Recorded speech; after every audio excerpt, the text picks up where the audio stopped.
Olá, amados, graça e paz.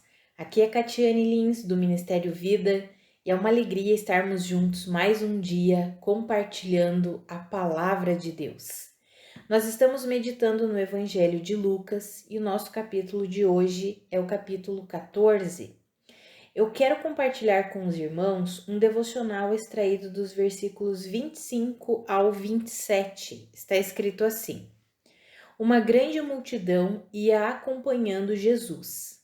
Este, voltando-se para ela, disse: Se alguém vem a mim e ama seu pai, sua mãe, sua mulher, seus filhos, seus irmãos e irmãs e até a sua própria vida mais do que a mim, não pode ser meu discípulo. E aquele que não carrega a sua cruz e não me segue, não pode ser meu discípulo. Amados, esse texto é bem conhecido nosso e estava meditando nessa passagem e pensando sobre quantas e quantas vezes nós lemos essas escrituras, mas parece que elas se tornaram apenas algo teórico ou algo para o outro, e muitas vezes nós temos uma certa dificuldade de aplicar plenamente essas escrituras na nossa vida. Quando nós lemos ali as Bíblias, normalmente tem um título, né, antes desse versículo 25 ali de Lucas, na NVI, o título é O Preço do Discipulado. Eu acho que em várias outras versões também é esse título, O Preço do Discipulado. E aí parece que é algo, quando nós pensamos assim, eu tenho que pagar um preço, parece que é uma coisa assim terrível. Mas na verdade, amados, o preço do discipulado, quando Jesus coloca aqui, é simplesmente nós nos rendermos para estarmos completamente alinhados com Ele e não com as outras coisas ou com as outras pessoas. Eu acho interessante porque Jesus começa e ele olha para aquela multidão e ele diz assim: se alguém vem a mim e ama seu pai, sua mãe, sua mulher, seus filhos, seus irmãos e irmãs, ou seja, Jesus colocou aqui a família, né? As pessoas da família. Então ele está dizendo, se alguém ama a sua família, ou até mesmo a sua própria vida mais do que a mim, não pode ser o meu discípulo. E aí, muitas vezes nós pensamos, não, mas eu amo o Senhor acima de qualquer coisa. Amados, pense comigo naquele momento em que Jesus estava pregando. Quando nós lemos essa passagem no Evangelho de Marcos, fica bem claro. Jesus estava pregando, Jesus estava falando as boas novas e curando, expulsando demônios. E chega um momento em que a família dele, os irmãos, irmãs, a mãe, diz assim: olha, vamos deter Jesus porque ele está fora de si. E eles chegam onde Jesus estava, e aí vem algumas pessoas, olham para Jesus, olha, tua mãe e os teus irmãos estão ali fora e querem falar com você. E aí Jesus olha e diz assim, não, mas quem que é minha mãe e quem que são meus irmãos? São esses daqui, e aponta para as pessoas que estavam ali ouvindo a Jesus. E ele diz, esses daqui são minha mãe, meus irmãos, esses que estão fazendo a vontade do meu Pai. Amados, toda vez que eu penso nessa passagem, eu fico imaginando Jesus falando isso, e Jesus não era indiferente com a sua família. Pelo contrário, Jesus amava os seus. E ele precisou ser tão claro naquele momento e dizer, olha, quem é de fato a minha família é quem está fazendo a vontade do meu Pai. Se eles não entendem qual é a vontade do meu Pai para a minha vida e estão querendo impedir que a vontade do Pai se realize na minha vida, eu não posso considerá-los minha família, porque eles não estão compreendendo qual é a vontade do Pai para mim. E amados, às vezes é a coisa mais difícil que tem, quando nós temos uma convicção de algo em Deus e a nossa família não compreende. E aí nós nos sentimos muitas vezes até mesmo culpados, porque, puxa, eu tomei uma decisão, eu tomei um posicionamento e eu sei que as minhas escolhas, o meu posicionamento, quando nós temos certeza que algo em Deus está ofendendo a minha família e nós começamos a nos sentir mal por isso. Mas é basicamente isso que Jesus está falando, que nós precisamos ter a ousadia de nos posicionar segundo a vontade de Deus, ou seja, sendo discípulos, seguidores, alunos de Jesus, aprendendo, seguindo a Jesus, independente do que a nossa família pense ou ache, talvez se eles não concordam. E por que Jesus foi tão enfático em falar sobre família? Ele colocou pai, mãe, mulher, filhos, irmãos. Porque, amados, quando é alguém que não tem um vínculo conosco e diz assim, eu não acredito no teu chamado, ou eu não acho que você esteja seguindo a vontade de Deus para você, eu acho que você deveria estar fazendo tal coisa ou outra coisa, isso a gente não leva muito a sério, porque aquela pessoa não tem convívio conosco, aquela pessoa não tem um vínculo conosco. Agora, quando é a nossa família, aí mexe com a gente. E aí Jesus está dizendo assim, olha, se você quer ser o meu discípulo, você precisa estar disposto a dizer, se for necessário, dizer não para sua família e dizer sim para mim. E será que de fato nós estamos dispostos? Sabe, amados, isso não é fácil. Eu sei que não é fácil. E muitas vezes nós acabamos dizendo não para uma vontade ou para uma direção de Deus, por não querer machucar ou ofender ou contrariar a vontade de quem nós amamos, da nossa família, dos nossos familiares. Mas o grande desafio da nossa caminhada com Cristo como discípulos de Jesus Cristo é exatamente nós termos um coração disposto, disponível para a vontade de Deus acima da vontade das pessoas que nós temos um vínculo maior, ou seja, os da nossa família. E aí, quando Jesus continua ali no 27, ele diz assim, aquele que não carrega a sua cruz e não me segue, não pode ser meu discípulo. Amados, existe algo que é nosso, que é para nós, algo específico. E muitas vezes nós temos vivido um tempo meio difícil, né? É muita comparação, as pessoas acabam se comparando demais umas às outras, o ministério umas das outras, e nós precisamos ter um coração bem firmado no Senhor sobre qual a vontade dele para nós, porque Deus tem uma vontade específica para cada um de nós. É claro que existe a vontade de Deus para o corpo de Cristo como igreja, mas dentro do corpo de Cristo, como membros do corpo de Cristo, Deus tem uma função específica para cada um de nós. E nós precisamos ter esse entendimento e esse coração disponível para quê? Para vivermos a função, o chamado, aquilo que Deus determinou para nós, individualmente, pessoalmente.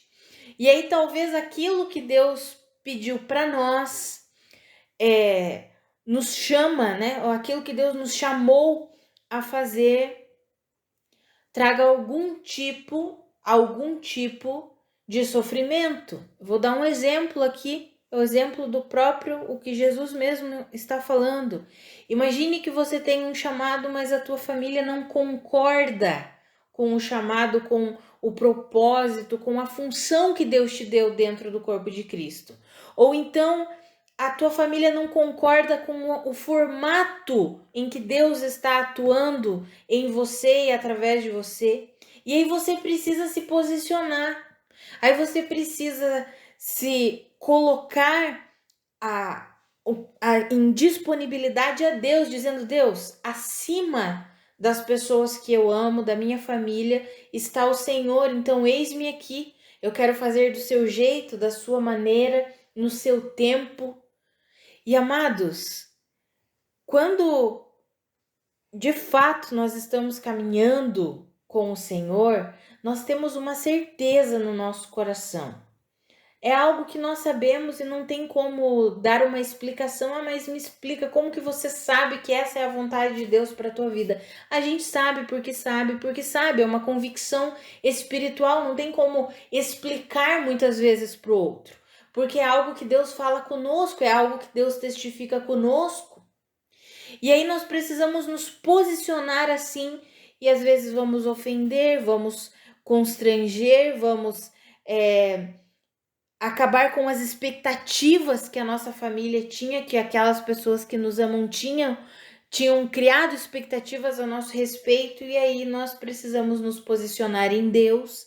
E quando nos posicionamos em Deus, muitas vezes isso dói, porque gera um certo afastamento, gera uma certa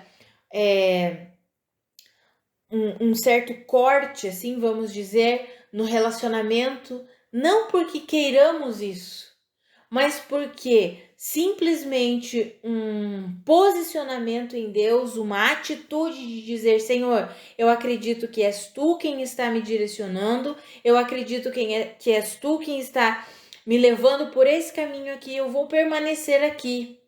E aí, porque as pessoas não compreendem, porque elas não estão ouvindo de Deus o que Deus falou conosco, por quê? Porque Deus está falando conosco, não está falando com o outro. Eles não conseguem compreender, acabam muitas vezes se ofendendo.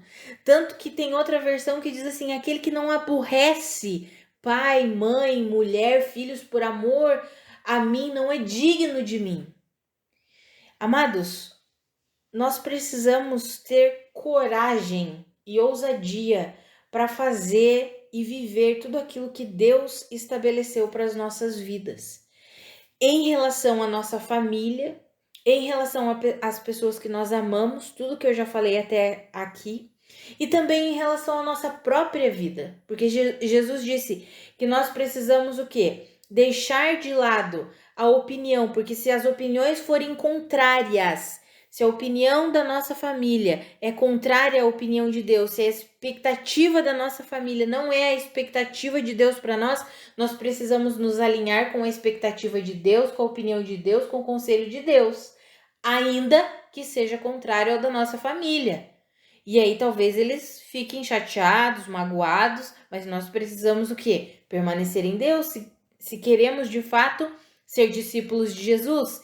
E isso vale também para a nossa própria vida, porque muitas vezes nós desenhamos algo para nós e Deus vem e diz assim: mas não é esse o caminho que eu tenho para você.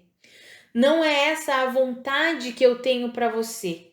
Não é esse o propósito que eu tenho para você. Será que nós estamos dispostos a abrir mão daquilo que nós já imaginamos, daquilo que nós já desenhamos, para fazer a vontade de Deus?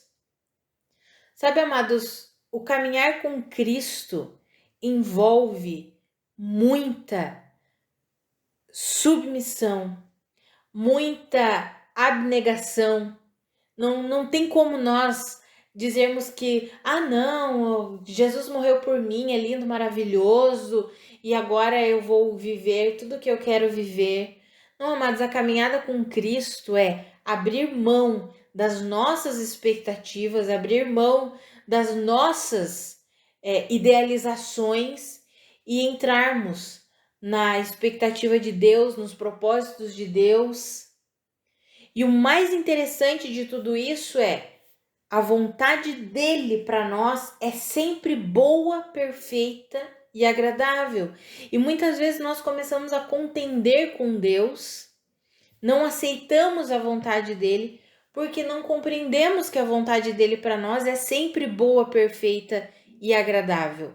Então eu quero encorajar você, assim como o Senhor está me encorajando hoje, a me render completamente a Ele. E eu encorajo você a se render completamente a Ele, independente do que as pessoas que você ama pensam, porque talvez você precise tomar uma atitude, um posicionamento que tua mãe, teu pai, teu cônjuge, teus filhos, eles não vão concordar. Mas você sabe que você precisa tomar esse posicionamento em Deus. Você sabe que é Deus que está te direcionando. Eu quero encorajar você a se posicione debaixo da vontade de Deus para a tua vida. Amados, à medida que o tempo vai passando, é porque nós somos muito imediatistas, mas à medida que o tempo vai passando, fica nítido quem está de fato vivendo a vontade de Deus e quem não está, quem está vivendo a sua própria vontade. E quando ficar claro, como a luz do sol ao meio-dia, que você estava de fato obedecendo a Deus, seguindo a direção de Deus, não vai ter como as pessoas discordarem. Se são pessoas que caminham com Deus, que têm um caminhar com Deus. Porque é outra característica, né? Quando nós tomamos um posicionamento em Deus e a nossa família é ímpia, a gente até pensa, tá, eles não creem em Deus, eles ainda não são salvos, eles ainda não conhecem a Deus. É por isso que eles não entendem o meu posicionamento. De certa forma, é um pouco mais fácil para nós lidarmos com isso, creio eu. Porque nós pensamos, as coisas do Espírito só são discernidas espiritualmente e eles não nasceram de novo, então eles não compreendem o meu posicionamento. Então eu vou continuar orando para que eles sejam salvos e então eles possam compreender o meu caminhar em Deus. Agora, quando nós temos uma família que é cristã e mesmo assim eles não compreendem os nossos posicionamentos em Deus, eu acho que aí é meio complicado, né? Meio difícil, porque a gente olha e pensa, poxa, mas minha família também é cristã, por que eles não entendem? Por que eles não compreendem? Amados, porque muitas vezes o que Deus está falando ao nosso coração é ao nosso coração. Não está falando com eles, está falando conosco. E aí nós precisamos nos posicionar. E o tempo, amados, não simplesmente o tempo, mas quando nós perseveramos na vontade de Deus para nós, o tempo vai passando e nós estamos ali perseverando na vontade de Deus para nós, vai ficar nítido que nós estávamos o quê? Em obediência a Deus. Que nós não estávamos simplesmente sendo teimosos ou rebeldes. Não, vai ficar claro que nós estávamos o quê? Em obediência ao chamado de Deus para a nossa vida. Assim como ficou claro para a família de Jesus que Jesus estava em obediência a Deus. Depois eles entenderam. Jesus precisou morrer, ressuscitar, e aí eles compreenderam, não, de fato ele era o Messias. De fato ele era o Cristo, o ungido que haveria de vir. Tanto que nós lemos, por exemplo, a carta de Tiago e de Judas, que possivelmente, né, historicamente a gente consegue compreender, eles eram irmãos de Jesus. Então, talvez eles estivessem ali junto, provavelmente eles estavam junto ali no grupo da família de Jesus que queria paralisar Jesus porque não estava entendendo o chamado de Jesus. Mas depois ficou claro e eles compreenderam. Então, quando nós nos posicionamos em Deus e perseveramos, o tempo vai passando, os frutos vão ficando visíveis e vai ficando claro que de fato nós estávamos caminhando com Deus e obedecendo a Deus. Então, se você tem vivido um tempo difícil, talvez tem se posicionado em Deus e a sua família não compreende, seus amigos não compreendem, eu quero encorajar você a perseverar, a permanecer. Creia naquilo que Deus tem te direcionado. Sabe, amados, nós temos vivido um tempo em que as pessoas não perseveram. As pessoas querem viver do jeito delas. Mas se você tem tido uma direção de Deus, persevere nessa direção que Deus tem te dado. Persevere naquilo que Deus tem direcionado você, naquilo que o Espírito Santo tem testificado ao seu coração. Não fique ouvindo o que todo mundo fala, porque nós temos vivido um tempo em que todo mundo tem opinião para tudo. Mas o mais importante para nós é ouvirmos a opinião de Deus, é sabermos o que Deus tem para nós. Quando eu falo isso, eu não estou dizendo que você não pode ouvir conselhos, mas eu já falei isso outras vezes, né? Existem muitas pessoas que não sabem nem para onde elas estão indo e elas querem aconselhar os outros. Então, alimente o seu relacionamento com Deus e tente entender do Senhor qual é a vontade dele para você. E ao entender, persevere, ainda que o seu posicionamento aborreça as pessoas que você mais ama. Persevere no Senhor. E ainda que o seu posicionamento vá completamente contrário ao que as tuas estruturas mentais pensam, ao que a tua carne quer dizer para você fazer, persevere naquilo que Deus te direciona. Porque é como Jesus falou, se alguém vai a ele, essa pessoa precisa deixar de lado a opinião da família e a opinião da sua própria vida, para seguir a opinião de Jesus, o conselho de Jesus, a direção de Jesus. E aí sim, vai se tornar um discípulo dele. Vamos orar, amados? Pai, muito obrigada pela tua palavra, muito obrigada pelo teu ensinamento. Pai, eu oro pela minha vida e pela vida dos meus irmãos, para que nós sejamos ousados e corajosos para realizar a tua vontade. Pai, que nós tenhamos a sensibilidade do Espírito para compreendermos e conhecermos a tua vontade para nós. Pai, que nós não sejamos levados, Senhor, pela opinião daqueles que não compreendem a tua vontade, a tua verdade, que nós não sejamos levados pela onda desse mundo da comparação, mas que nós possamos nos posicionar na sua vontade para nós e possamos perseverar nela. Que em nome de Jesus eu e os meus irmãos sejamos fortalecidos no Senhor para viver tudo aquilo que o Senhor tem para as nossas vidas, Pai. Pai, nós queremos de fato ser discípulos do Senhor. Não queremos simplesmente dizer que somos cristãos da boca para fora, mas queremos de fato seguir o teu conselho, a tua direção, a tua vontade para nós, Pai. Então nos ajuda, Espírito Santo. Nós queremos nos posicionar segundo a tua vontade para nós, ainda que isso cause um constrangimento, talvez dentro da nossa casa, na nossa família, mas que eu e os meus irmãos sejamos ousados para nos posicionarmos segundo a tua vontade para nós, Pai, em nome de Jesus. Amados, que a graça e a paz de nosso Senhor Jesus Cristo sejam multiplicadas sobre a sua vida. Um grande abraço e até amanhã.